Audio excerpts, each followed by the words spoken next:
Okay. Special meeting, North Smithfield Town Council, July 7th, 2022. Madam Clerk, will you lead us in the prayer and the pledge, please?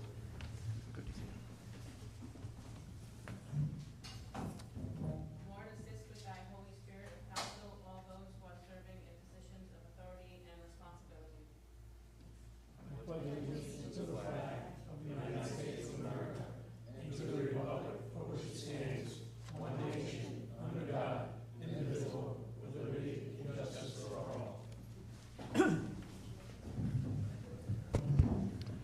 Roll call, please.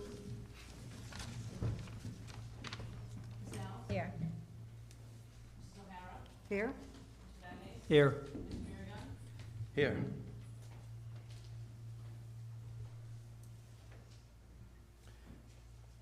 Adoption of Amendment to Code of Ordinance, Chapter 6, Finance and Taxation, Article 1, Section 6-3.2, Veteran Tax Exemption. This will be the second reading, but first I would like to entertain a motion to open a public hearing at this time. Mr. President, Mr. Vadney? make a motion that we open a public hearing on Code of Ordinances, Chapter 6, Finance and Taxation, Article 1, Section 6-3.2, Veterans Tax Exemption. Second. Roll call. Ms. Alves? Yes. Mrs. O'Hara? Yes. Mr. Vadeney? Yes. Mr. Biragad? Yes.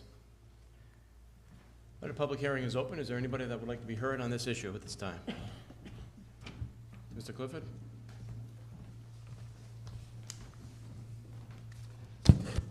Mike Clifford, 489 Black Plain Road.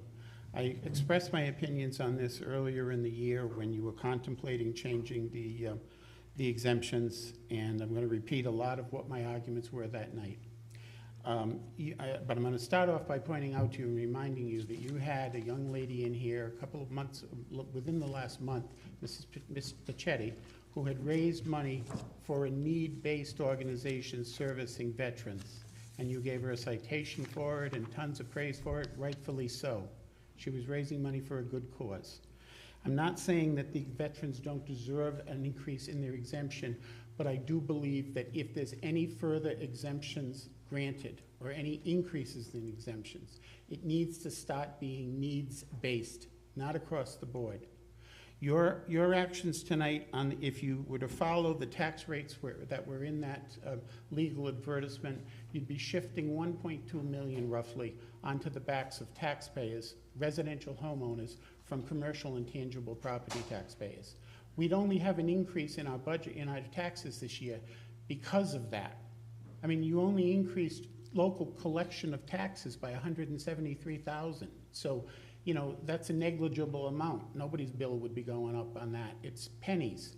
But what we're going to be paying for is this shift, if you proceed and don't reduce the residential rate much greater, the shift of the burden from the commercial property owners off their backs and the tangible onto the residential homeowners. So everybody in this town is going to be getting hit for something.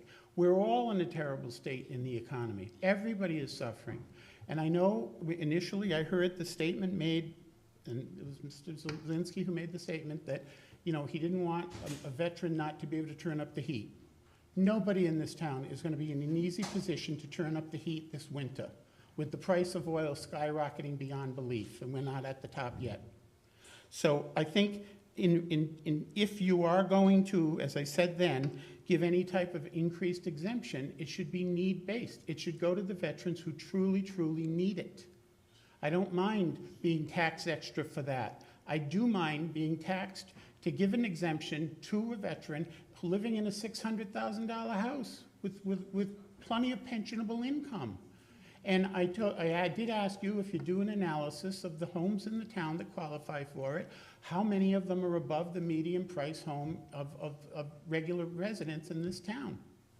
And I think, you know, this whole thing has been a mess. The reeval was tragic. You should have thrown it out. If we had the same tax assessor here that we had previously, Sarah Frey, She's the tax assessor in East Providence. When she saw the results coming in from that reevaluation and saw the disparities and how some people's were going up by 30% and other people's were going down by 30%, she advised the council in East Providence to throw the whole thing out, $100,000 into it. They ditched it because she said it's going to be unbelievable when these people get the bills and it's not going to be a defensible position. So, you know, we had a bad evaluation, we went with it, we didn't ask for a delay in the reeval, as we could have legislatively, to delay it for another year until the appraisers could go in the house. So you're getting people taxed whose taxes are gonna go up by 30% or better. I looked at one, I did random samplings, I looked at one, his taxes are going up by $1,200. It's not even like a, you know, $500,000 house. And I looked at another, his taxes are going down by $1,000. Historic homes all went down. So they're going to be stuck with those assessments and those taxes for 3 years. And as I said when I spoke earlier, when you do this, when you do play with the exemptions, you should look at all of them at the same time. You can't just look at one and then, you know, throw a dot and say this is the one that's not right. There are many discrepancies in those exemptions for all types of classes. And I really would encourage you, this is not the year to be doing that. You're already planning, apparently, on shifting some of the taxpayers' taxes that you collect from commercial and tangible properties onto the backs of the homeowners. We don't need any more. And I know this is not a big, significant amount, but it's not the right thing to do. There are elderly people who will not be able to turn up their heat. And you should be equally as concerned about them as you are about a veteran who can't turn up the heat. I think it's insulting to the elderly people in this town who are living on fixed incomes. And I don't agree with this. And I think and I want to clarify too, as I said at the last meeting, my father was a veteran of World War II, served in the South Pacific, a medic, saw plenty of terrible, terrible things. I know today, if he were here, he'd be screaming, saying, I don't need this. The widows of the people who didn't come home need this. The veteran, I got something, I came home. I made it home. And they should be helping the needy veterans. I mean, you've got homeless veterans that girl just raised the money for. And we're just giving it across the board to anybody, whether they need it or not. And I don't think just because you have that title, you should be getting that money. I'm sorry, we don't have a draft anymore.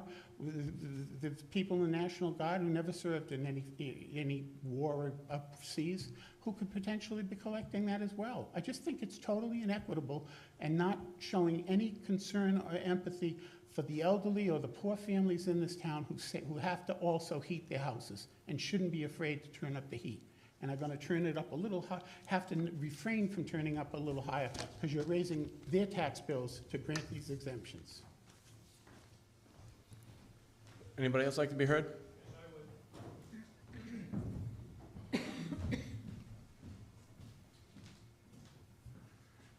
Thank you. My name is Farrell McMillan. I'm the post commander for LeClaire, Cossack, Logan, Bassett, VFW Post 6342.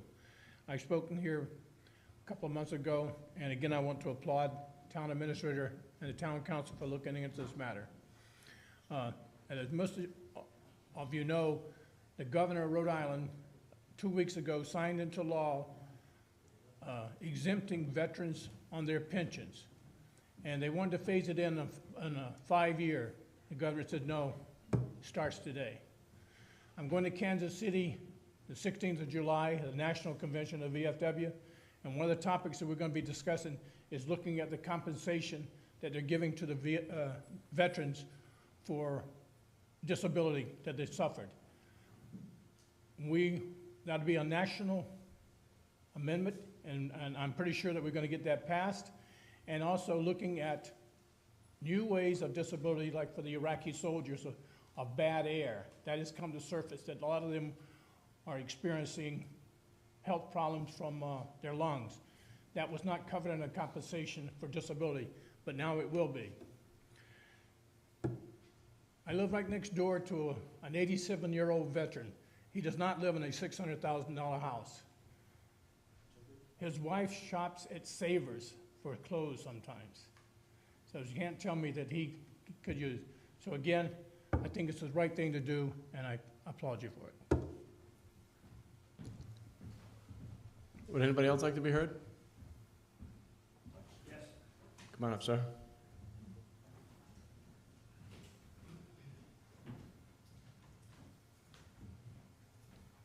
Good evening. My name's Ed Viveris. I live at 1 Tupperware Drive here in North Smithfield. I am a veteran. A couple of thoughts I have as I pondered this, talking to Mr. Beauregard and Mr. Zwolenski several months ago. I was excited to hear that we were going to have an increase to the veterans exemption. Now, when you look at our town versus the rest of the cities and towns, not one town has a parsing of the income or checking of the income for any veteran, Gold Star, family, and so forth in the veterans exemptions throughout the state. Not one. I gave Mr. Beauregard a 2017 version of the state-provided numbers, and you can see that in there. But I just want to say a few words on my fellow veterans' behalf, all men and women who have served. There's about 3 jobs that I can think of that requires a person to guarantee that they will give their life in the line of the duty, or the promise that they'll give their life in the line of duty, if it's required. Those 3 categories are police officers, fire and EMS, and military service members in this country. Today, a very small percentage of our citizenry are veterans or surviving spouses of veterans. For those who died in the service of their country, their families live in the horrors created by that death and bear the burden of that loss. They are called Gold Star families. So that's part of our exemption, is a Gold Star exemption. Some men and women who served had the added burden of deep emotional and physical scars that they carry with them to this day. The present structure of veterans exemptions are equivalent to what I think I see is $1,000 of tax value. I believe what I saw in our chart is that it was like $45 for a veteran, and that seems to be $1,000 worth of property value if you look at it. For a senior citizen tax exemption in this town, it's a $500 exemption, which I believe equivocates to approximately $10,000 in property value. So that's already there. There is nowhere in the town exemptions that require checking on people's income to see if they can have that exemption. You've already made that a law here. So I think that every city and town, as I said, base their rates on veterans. Every dollar on tax savings to all of us who are veterans and senior citizens. It's a precious gift. For some of us, it's going to allow us to keep that heat on. For some of us, it's going to allow us to stay in our homes and pay taxes and live in this town. We want to do that, and we appreciate your efforts. I know I do personally. Precious few World War II and Korean War veterans are still alive today. Vietnam veterans are dying at rates never experienced in the World War II and Korea veteran population. The scourge of Agent Orange is responsible for this. So while we're veterans, while we may or may not be Vietnam era or Vietnam time frame, we are dying at a faster rate because of our health. Therefore, we are debilitating our ability to earn income because of our health, and this exemption increase will be a gift, and we appreciate that. I think the closest to the death rates of our monthly annual death rates of the Vietnam era veteran is equivocated back to the World War I veteran that they suffered greatly through the gas warfare, and Agent Orange being a chemical agent is still pretty much equivalent to that. The Iraq and Afghanistan area vets are just now realizing the health horrors of the burn pits, and as is our country through the Congress is working on that, and our veterans organizations, myself being a DAV member, all of our conventions are focused around these veteran issues. To pass by income to qualify, I think, to me, is an insult to those men and women who served, continue to serve, and have served our country. So, thank you. Appreciate it. And those that are running for office, I love you. because I like your positions, and I don't like some of your positions, but that's how I get to know you, and that's how I get to put my vote out there. So thank you for allowing me to speak tonight. Thank you. Thank you. Is there anyone else that would like to be heard on this issue? Nobody? Okay. I will entertain a motion to close the public hearing at this time. Mr. President, Mr. Vadney? I make a motion that we close the public hearing at this time. We have a second? Second. Roll call, please. Ms. Alves? Yes. Mrs. O'Hara? Yes. Mr. Vadeney? Yes. Mr. Biragad. Yes. Discussion by council, vote or other action on second reading. Before we go on, Mr. Igliozzi, you gave us a quick update last week. Would you mind I can try going to over that quickly, what you did last week? Sure, Mr. President, excuse me again, I am suffering from allergies, but this particular ordinance or exemption or credit is the way it's been crafted, has been approved by the General Assembly and provides a $350 tax credit to veterans of wars, not all military families. You have to be a veteran to receive this credit, and you have to apply for it by December 31st of each year. So you have to apply for it, and you have to be a veteran of a war pursuant to the state law. So it's $350 for a veteran, it's of wars, it is $200 for a widow or widower of a veteran of a war. So just to be clarify, not somebody who joined the National Guard and never left the country? That's correct. Okay. You have to be a veteran of a war. It also provides a tax credit for $350 for a totally disabled veteran of a war. It also provides a $350 tax credit for a Gold Star parent of a veteran of a war. Obviously, they lost someone in a military war. There is also a provision that if a veteran that qualifies does not own a home, but is in specialized housing, as described by the Veterans Administration, they will still be entitled to the tax credit. So they could apply it to other property. However, this credit cannot be carried forward, and you can't be cashed in. So if you don't have something to credit it against, you use it or lose it on an annual basis. Okay. That's the way it's worded, that's the way it was passed by the General Assembly, then proposed by the administrator. Okay, does anybody have any questions for Mr. Igliozzi? The only thing that bothers me about this is that the administrator came up with this idea and not me. I think it's a great idea, and I'm proud to support it. So, great job, Mrs. Zwolenski.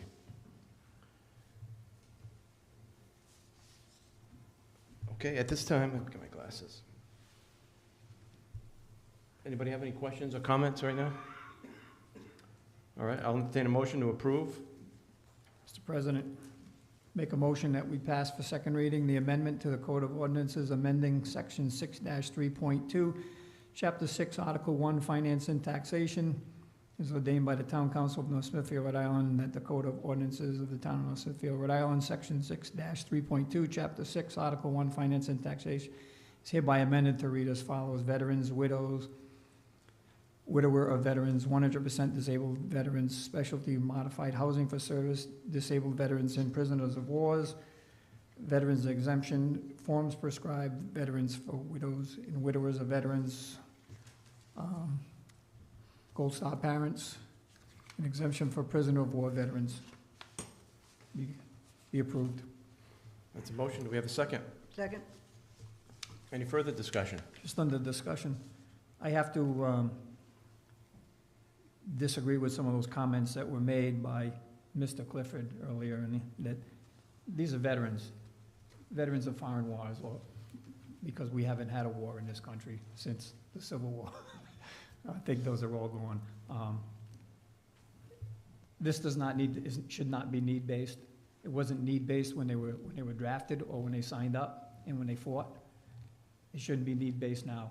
They all served rightfully, honorably, defending this country, defended the rights of people like Mr. Clifford to get up there, cast aspersions, make his opinions, mistruths, misstatements, half-truths, whatever he wants to say. They've given him that right. And you know what? We believe that. We sit here, we listen to it, just like I have a right for my opinion. He has a right to his opinion. But it doesn't need to be need-based. They provided people with these, I don't want to say rights, but I guess they are rights, you know, for free speech and whatnot. They've defended that. They've defended the country. So I support this 100%, and it's not need-based. It wasn't need-based when they were drafted, and it's not need-based now. Well said, Mr. Badney. May I say one other thing? We, over the years, I've had students that were in National Guard be activated. Iran, Iraq, and at that time we'd adopt them and send letters, but I can tell you, some did not come back the same. You don't leave from small towns, see what you see, and not have your life changed. During that time, one father didn't do well. And I had to hold a little boy whose father was found and committed suicide. What price more a price you have to pay? You don't know. And very few are the same. And a lot of the things that or Agent Orange, etc., by the time you know it's there, the damage is done. The damage is done. And there's other exemptions as the states give to landowners, etc. How does that affect our taxation? And the only thing they have to do is own it. So I won't change my mind on this. I think it's a deserved thing, and I think the way it was written is just. But people join the National Guard. Yes, it may help them with school, etc., but I know many that were activated from this town. So it's just not Vietnam and World War II in Korea. And we forget Korea all the time, don't we? I don't even think they teach it in school, and that's a shame. This is not a frivolous act. It is one that is needed. Thank you, Claire. Well said. Anybody else?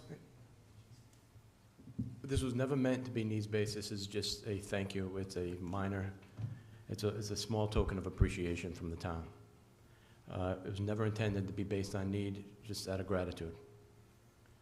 All right, anything else at this time? Okay, we have a motion and we have a second. Correct? Roll call, please. Ms. Alves? Yes. Mrs. O'Hara? Yes? Mr. Badney? Yes. Mr. Biragad? Yes. Motion passes.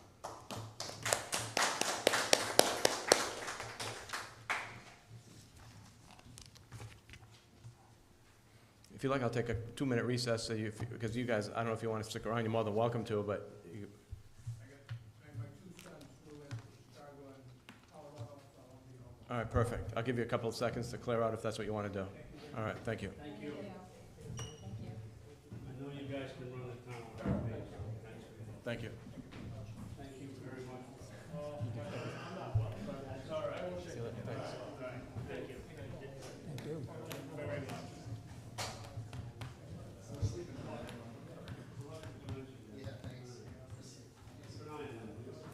Thank you for your service. Thank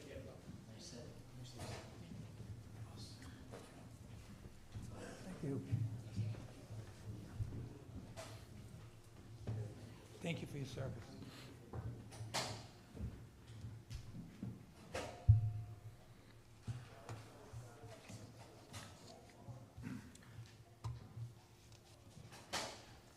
Tammy, do we have, did we have a, do we have an appointment for the zoning board? Oh, great, thanks, I didn't. Thanks. Okay. New business, discussion by council vote of the other action on appointment of the zoning board. This is for a second alternate, completion of a one-year term ending 11/30/2022, and this is a town council appointment. There is one name that was put forward in our package, and I understand that the zoning board does need this individual to get an up or down vote tonight, because there's some issues coming up that there's a couple of people had to recuse themselves of. So, anyone like to make a nomination? Mr. President, I'd like to make a motion for the appointment of a second alternate to the zoning board, completion of a one-year term of Michael Marston. Do we have a second, Mr. Marston? Second. Thank you. Any discussion? Roll call, please. Ms. Al? Yes. Mrs. O'Hara? Yes. Mr. Badnees? Yes. Mr. Biragad? Yes. If you could just let him know so they can get going right away on that.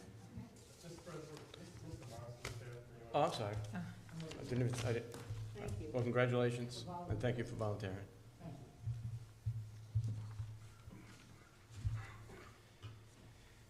Discussion by council, vote or other action on setting tax rate for 2022. At this time, I'll entertain a motion to open the public hearing. Mr. President, Mr. make a Badner? motion that we open a public hearing for discussion on setting the tax rates for 2022. We have a second? Thank you. Roll call. Ms. Al? Yes. Mrs. O'Hara? Yes. Mr. Badnees? Yes. Mr. Biragad? Yes. Anybody in the audience like to be heard on the tax rate? Mr. Clifford? So I can stand up, say my half-truths, Mr. Badney? Just speak. Hijack the, Hey. This is. yeah, well, you gave him the opportunity to smear me publicly This is without my opportunity to rebut any comments This that is he what we're made. talking about. We're talking about the tax rate right now, okay? Okay, I'll start the conversation by saying you advertise rates of dropping the rates by 9.67, 9.64, 9.64, and 9.67. And then when I asked where those rates came from, you said they were make-believe rates, they were just anything that you put in. That's not the intent of that law. And how can I have a public hearing and comment on the rates that you're anticipating when you still haven't shown us the rates that you're anticipating? So tell me what rates are anticipated here, and then we can have a public hearing. How can you comment on something that is or is not meaningless? I don't know. How am I supposed to know? That legal advertisement was supposed to notify me, and it didn't. And if you think this is common, think again, because they don't see this type of advertisement come out and then rates extremely different enacted in those communities. So the whole purpose of submitting this to the municipal affairs is to have them certify that you're in compliance with all the laws, standards, ratios, everything. So we don't even have that from them, and we're determining rates tonight because these are the only rates they've approved. You want to see them? See what? The rates? Yeah, I want to know what they are. It should have been in an advertisement in advance of the meeting. All right, come over here. I'll give you. Well, why don't you read them to us? Yeah, they're right behind you. There you go. I was going to give us. What are the rates? Thanks. So now we're dropping the residential by 14.88, and you're dropping the commercial by 2.56, and you're still dropping the tangible by 2.44. I don't understand, how does that fit proportionate to the, wait a minute, that should be, That's from prior year. what's that? Looks like that's from prior, is that changed from prior year? Tangible is as high as it can be if that's the commercial rate. Excuse me, what did you say, Paul? The tangible property tax at 42.62 is as high as it can be if the commercial rate is 18.94. No, I wanted to know if it is the exemption when, in a year of reeval, are we obligated to have those ratios? Because I found a section of state law that said no. And that's what this was supposed to be sent in Well, for. municipal finance, when they approve the ad, they look to make sure that we have the ratios that are in the law. But you gave them fake ratios. I did not give All them. right, hold on a minute. You can address the council, and you're not going to get into a back and forth with the They finance director. certified that these rates are in compliance with all the laws. and that if you want to do this, you can do this. They didn't certify those rates. So they don't, you might not have to follow the ratios in a year of reeval. I don't know. That's the question they would have reviewed and made a determination of. So you might go down to those rates, but you may have been able to go even lower on the tangible, because if that section of the law does apply to North Smithfield, if we have no other enabling legislation, you know, that negates that, then you could go lower. No, when you asked me, Mr. Clifford, about these rates, I contacted municipal finance, and I have it all in writing with all the laws, and I followed every single law And they in this told you- document. And they told you that, well, I still have to follow the 2.25% rule and the 1.5% rule, absolutely. He even highlighted it on this. okay, well, I haven't had a chance to, wait a minute, he even highlighted it on this. What? This He is, highlighted it to make sure I was following that rule, the municipal finance person. and is the rule on there about the, not having to follow the ratios in a year of reevaluation? Did he have that rule on there? There is no rule about rebalance. Yes, there is. Yes, there is. Okay. Yeah, there is. Maybe Mr. Igliozzi is familiar with it. All right, Cynthia, I can't tell him not to question you if you're gonna start questioning him, okay? Okay, you can continue. Well, I'd like to know if you'd like to, if Mr. Igliozzi knows the answer to Well, that. after we close the public forum, I will be definitely asking that. Okay, well, I'd like to see, first of all, can I ask another question? Yeah. Has the levy been certified by the Department of Finance? Has a certified copy of the levy been sent in by the tax assessor to the State Municipal Affairs Office? Department of Revenue. Hold on a minute. We don't do that till we set the rates. By charter, you were supposed to set the rates 1 week from the day that the budget was adopted. So we're in violation of the town charter this evening because you didn't certify the rates and send it into the state as the charter calls for. If you were following the charter, it would have gone in on Tuesday. And this wouldn't even be possible to have this meeting. That's again why these rates should have been advertised correctly on the ad. We're doing things backwards, and it doesn't help. And I know there's no penalty for not violating the charter, sadly enough. And I know you're certain that no one's gonna spend $20,000 on a lawyer to sue and prove by a judge that you violated the charter. Because the judge won't even be able to put a penalty on the town for violating the charter because you don't have a provision in the charter for a penalty. So, you know, I don't know, I just don't understand why we always have to be doing things that's not done in compliance with the town charter and sometimes the state laws. The meeting that you held for the school department was a joke too. So I'm thrilled that you're not going forward with the 9, but I still question whether you are obligated or not to follow those ratios for the tangible. I think if you gave me a couple of minutes, I probably could find the law. Because there is a provision in there that says in the year of reevaluation, you don't have to. Smithfield, for example, just approved their rates, and they dropped the residential rate by 22%, and nothing on the commercial and nothing on the tangible. And they didn't maintain the ratios. So how did they get away with it? I'm gonna, no.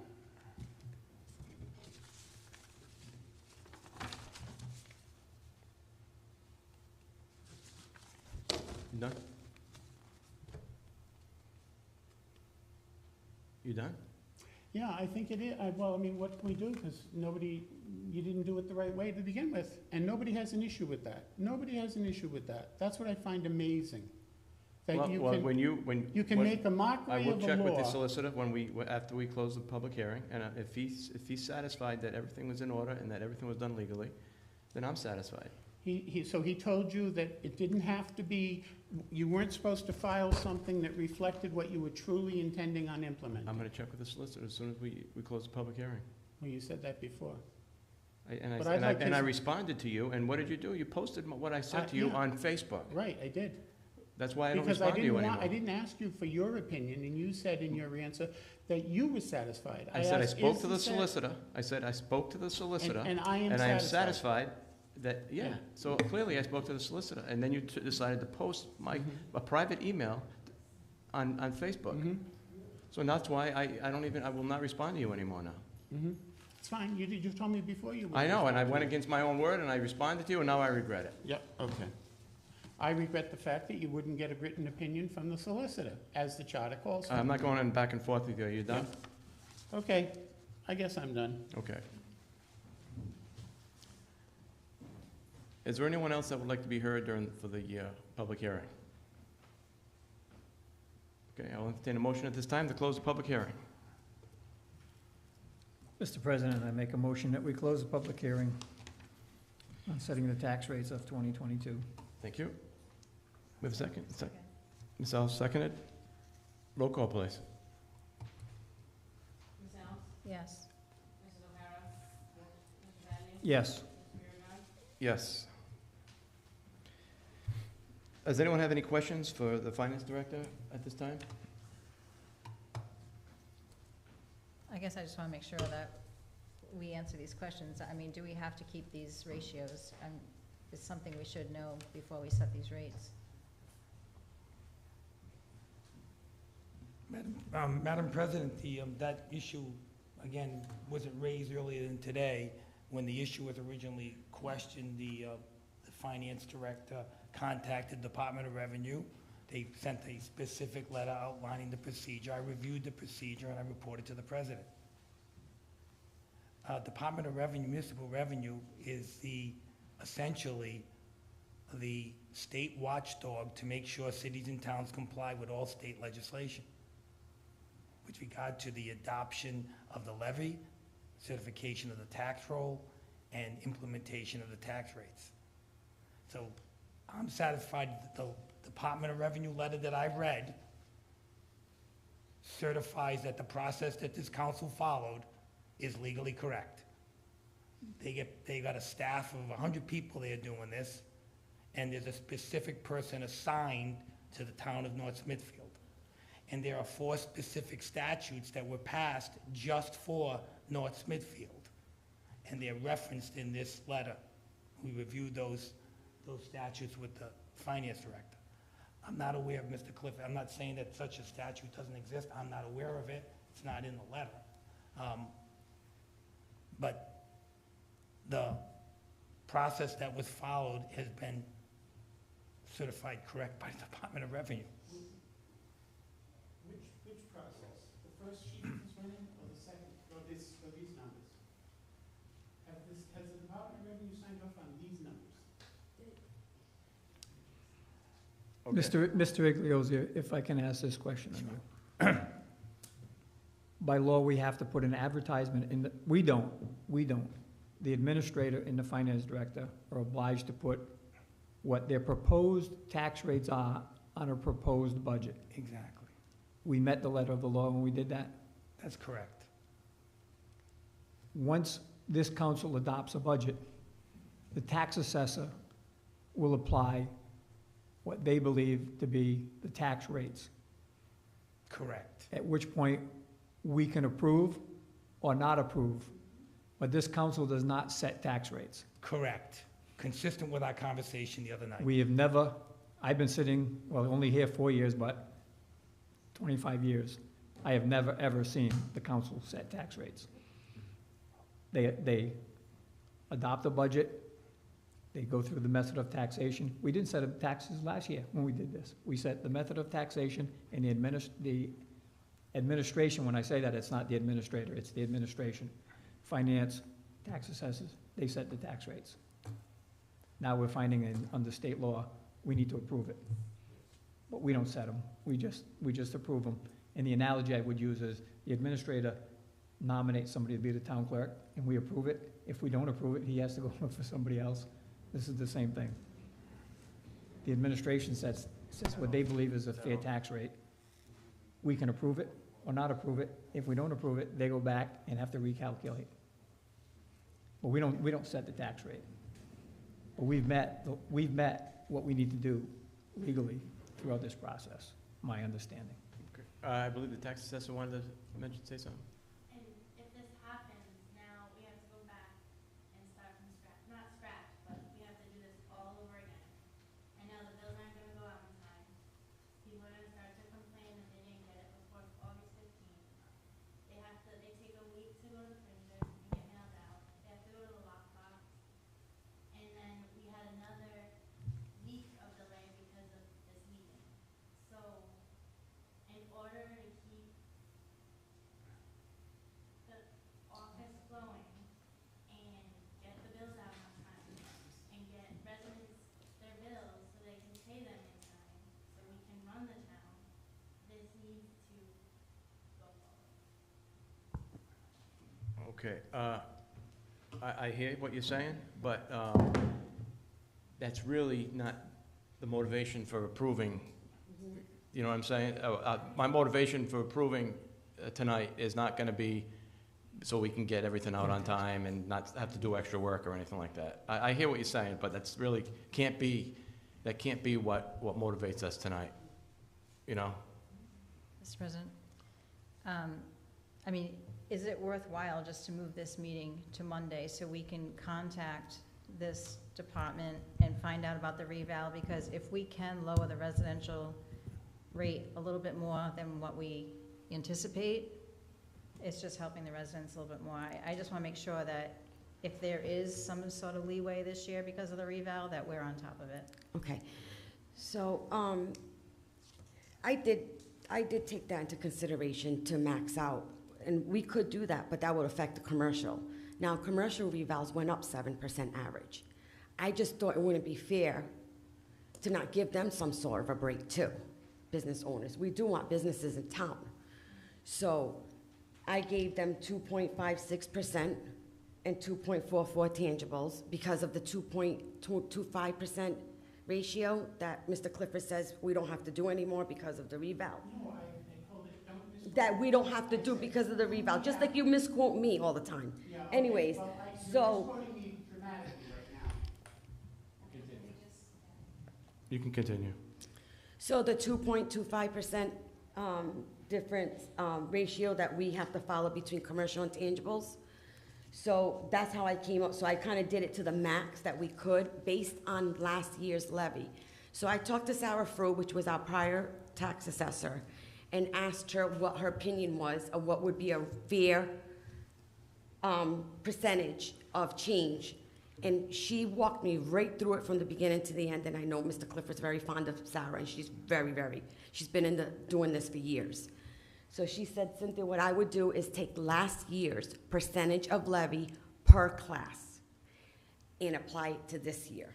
Act like the reval was never done. And that's how I came up with these numbers. And I did do an average based She needs to come on up, John. this tax rate. You know what, just so that everybody can hear you, can you just come up? Thank you.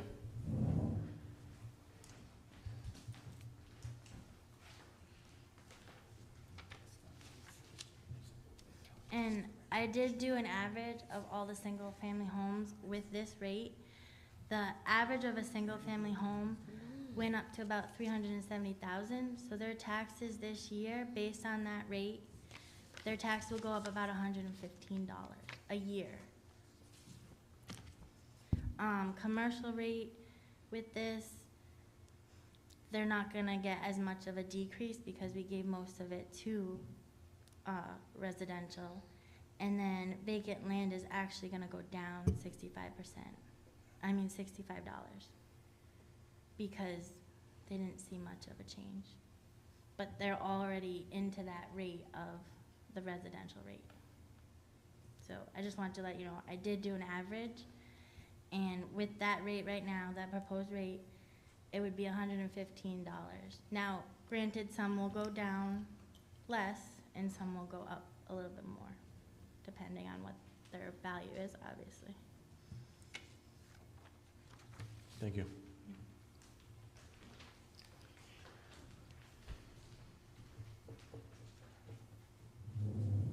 Anybody else? We're good? Public hearing's closed. All right, go ahead. No, I just want to say, my point was, I don't know if the ratios have to be followed or not, but I did read something that said in a reeval year, it doesn't need to be followed. I don't know whether that applies to us or not because of the other laws that were passed specifically for North Smithfield. And I just wanted people to certify that, that's all. Okay. And I'm much happier with these rates than the rates that were in the ad. We all are. And I'm satisfied with the I solicitors. just want to say, I'm sorry, we've been working on this for 2 days. We've called almost every assessor, we've called Alan, we've done so much research to come up with these percentages. It would be a shame if we don't pass this today, seriously. I think it's a good rate, I think it's a fair rate, and I also think that at least commercial intangibles will get some sort of rate. We need businesses here. I mean, I'm a resident here, I want a break. But if I pay a little bit more to have businesses here, then you know what? I will. I just think it's a good move. It is what we're proposing. Thank you.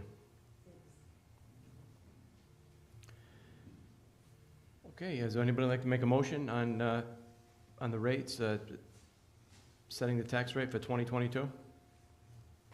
Mr. President, I make a motion that we approve the tax rates as proposed by the finance director and the tax assessor. And I'll read them. For fiscal year 2023, the $13.91 for residential, $18.94 for commercial, and $42.62 for tangible. That's a motion, and Claire, you want a second? A second? Second by Ms. O'Hara. Any further discussion? Roll call, please. Yes. Yes. Yes.